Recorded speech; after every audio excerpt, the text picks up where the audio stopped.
Abdur Rehman ibn Auf was born around 580 CE and lived for about 75 years.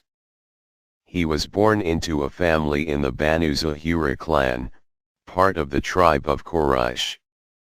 The mother of Prophet Muhammad, may the mercy and blessings of Allah be upon him, Aminah, was also from this clan. Thus genealogists tell us that Abdur Rehman was a fourth cousin to Prophet Muhammad.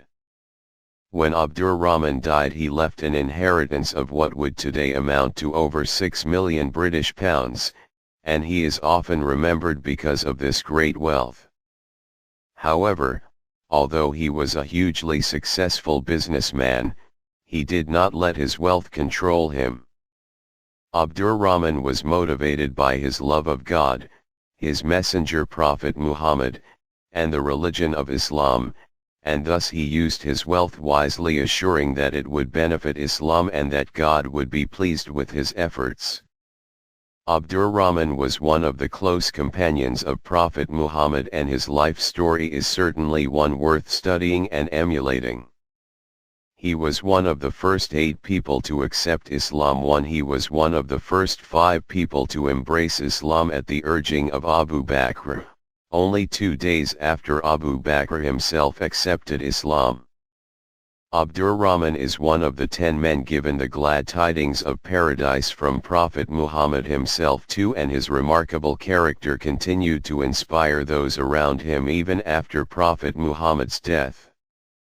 He was one of the first 3 people to pledge allegiance to Abu Bakr when he became the leader of the Muslim nation, and one of 6 people chosen by Umar ibn al-Khattab to be in the Shura Council to choose the leader after his death. Little is known of Abdur Rehman's early life. He was born approximately 10 years after Prophet Muhammad, and we know that his family was not poor. At the time of his conversion to Islam, he was a trader, traveling regularly to Yemen. Perhaps even then he had established the skills he needed to acquire his great wealth. It was whilst traveling in Yemen that Abdur Rehman met an old man who spoke to him about a prophecy predicting the rise of a man calling to the end of idolatry. Thus, when he returned to Mecca and heard Abu Bakr talking about Muhammad's claim to prophethood, he converted immediately. This was a time when very few people knew about the new religion, and the famous house of Arqam, where Prophet Muhammad taught a secret group of believers, had not yet been established. Thus Abdur Rehman had his faith honed and polished from the very beginning, and it was at this time that Prophet Muhammad changed his name from Abdu Amru, a name representative of idolatry, to Abdur Rehman, meaning slave of the most gracious. Abdur Rehman has been described as light-skinned, tall, with lots of hair that he tied at the back of his head in a knot, as was the custom of the time. Although an established trader, Abdur Rehman also suffered under the severe persecution the Meccan elite imposed upon the early believers. Thus, when Prophet Muhammad sent a group of people to seek refuge in Abyssinia, Abdur Rehman was among them. After hearing the news that life in Mecca had begun to improve, Abdur Rehman returned to Mecca to find the persecution and oppression was ongoing. Thus he was among the believers that migrated to Medina.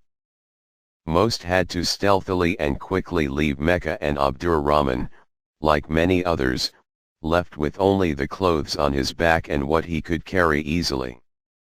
Once in Medina, Prophet Muhammad set about uniting the 2 groups of Muslims, those who emigrated and those who were residents of Medina.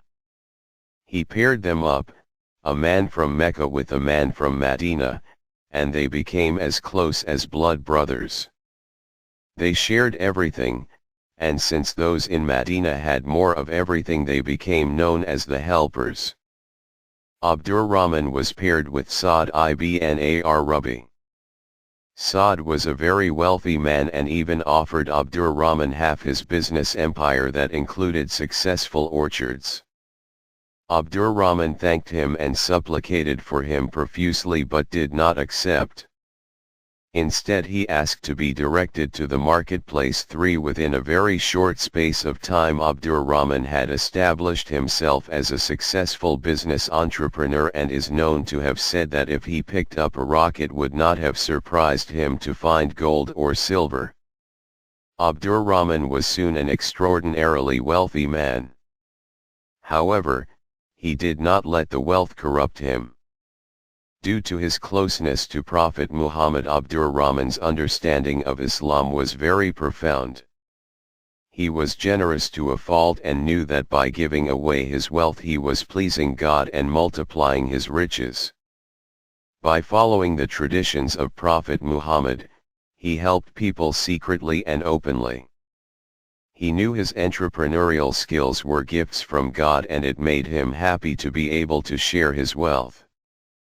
He is known to have given 2,000 dinars to subsidize an expeditionary force, and at many other times, for the sake of God and for the benefit of Islam, he gave freely. He used his wealth at different times for different purposes.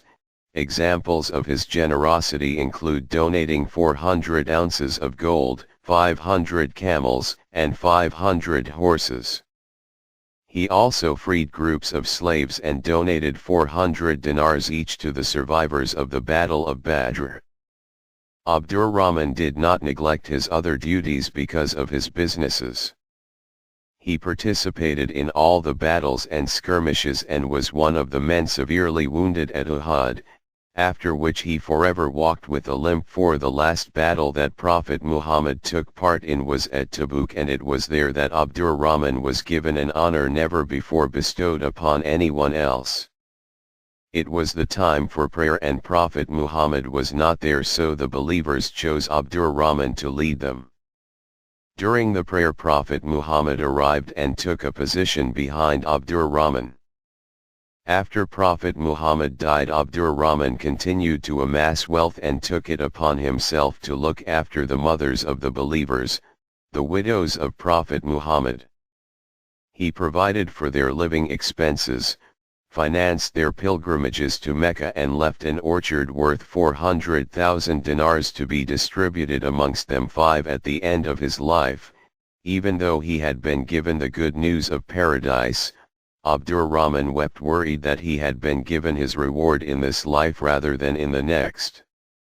He was a generous and selfless man dedicated to God, Prophet Muhammad, and Islam, and was constantly aware that wealth, not properly utilized, could easily lead to corruption and an eternal downfall.